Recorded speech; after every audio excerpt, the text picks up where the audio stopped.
Consi. At Rise and Shine din kay Joshua. At dyan po nagtatapos ang 2 oras sa ating kwentuhan at balita ngayong araw ng Lunes.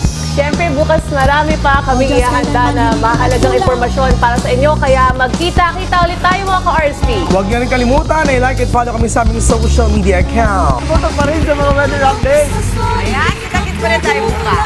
Gusto nating driver bukas. Sabakan niyo po kung saan dito lang sa inyong Pamasa Morning Show. Kung saan lagi una ka. Happy birthday to GMA News reporter Jomer Aprecios! Staff Gerald Dotong Baco!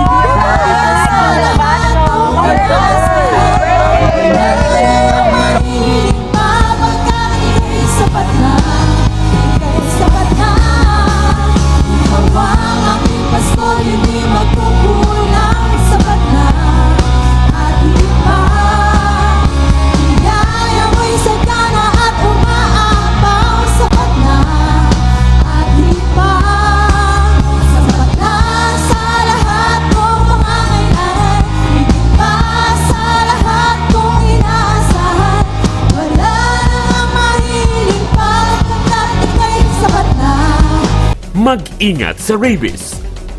Ang rabies ay isang mapanganib na viral infection na naisasalin sa tao sa pamamagitan ng kagat o kalmot ng isang infected na hayop.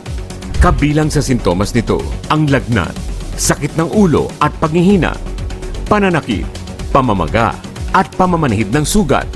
At kapag lumala, ay maaaring makaranas ng pagkairita, pagkalito, pagdedeliryo at halusinasyon.